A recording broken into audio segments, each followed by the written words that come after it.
তাই না? আরেক জায়গায় আল্লাহ আযজা ওয়া জাল্লা বলেছেন, হাক্কান আলাল মুত্তাকিন, যাদের তাকওয়া আছে তাদের জন্য এটা একটা আবশ্যকীয় কাজ। এর মানে হচ্ছে তোমরা একে অপরকে নিজেদের দায়িত্বের কথা স্মরণ করিয়ে দিবে, একে অপরকে মনে করিয়ে দিতে হবে, কারণ মানুষ প্রায়ই তাদের দায়িত্বের ব্যাপারে ভুলে যায়, তাদের কর্তব্যের ব্যাপারে উদাসীন হয়ে পড়ে। এগুলো এমন বিষয় যা তাদের অবশ্যই করতে হবে।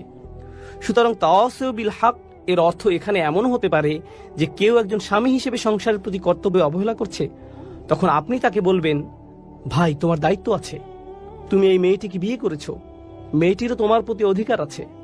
এটাও তাওয়াসিউ বিল হক। কেউ হয়তো তার বাবা মায়ের প্রতি সুবিচার করছে না, আপনি তাকে বললেন, ভাই তোমার বাবা মায়ের প্রতি কর্তব্য আছে, আল্লাহর প্রতি তোমার দায়বদ্ধতা আছে ভাই, তোমাকে অবশ্যই ঠিক সময় মতো নামাজে দাঁড়াতে হবে। ইন্না সলাতা কানাত আলাল মুমিনিনা কিতাবাম মাওকুতা, এটাও কিন্তু তাওয়াসিউ বিল হক। এর মানে হলো একে অপরকে নিজেদের দায়িত্ব ও কর্তব্যের ব্যাপারে স্মরণ করানো ও উৎসাহ দেওয়া। এই সবগুলো অর্থ সম্মিলিত হয়েছে মাত্র 3টি শব্দে, তাওয়াসি বিল হক। এই 3টি শব্দে, ইত্তাবিউ মা লা ইয়াসআলুকুম আজরান ওয়া হুম মুহতাদুন। তাদের অনুসরণ করো যারা তোমাদের কাছে কোনো বিনিময় প্রত্যাশা করে না। এটাই সরল অনুবাদ। অনুসরণ করো যে তোমাদের কাছে কোনো বিনিময় চায় না। ওয়া হুম মুহতাদুন, আর তারা সরল পথে অঙ্গীকারবদ্ধ। মুসলিমরা কোরআনের যে ধারণাগুলোকে ভুল বুঝেছে এটি তারেক। কোরআন বলেছে যে তারা কোনো বিনিময় প্রত্যাশা করেনি। ভাই, আপনার প্রোগ্রামের জন্য কেন ফি নির্ধারণ করেছেন?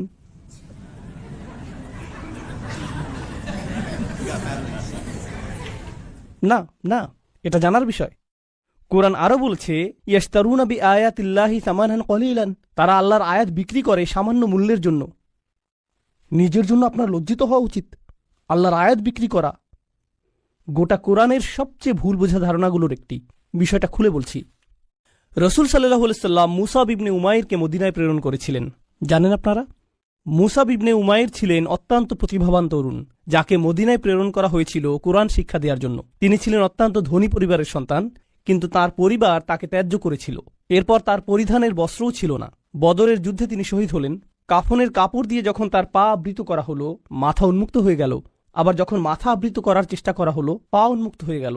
রসুল সাল্লাল্লাহু আলাইহি সাল্লাম তাকে মদিনায় প্রেরণ করলেন কি শিক্ষা দেওয়ার জন্য? কোরআন। সকালের নাস্তার জন্য তিনি কি খাবেন? সূরা বাকারা। দুপুরে কি খাবেন? রাতে কি খাবেন? রাসূল সাল্লাল্লাহু আলাইহি সাল্লাম তার জন্য বেতনের ব্যবস্থা করেছিলেন, যাতে তিনি তার কাজ করতে পারেন। কোরআন শিক্ষাদানের জন্য তাকে অর্থ প্রদান করা হয়েছিল। তারা আল্লাহর আয়াতকে বিক্রি করে, এই কথার অর্থ কি জানেন? এর মানে কি? এর মানে হলো আয়াতগুলোর নির্দিষ্ট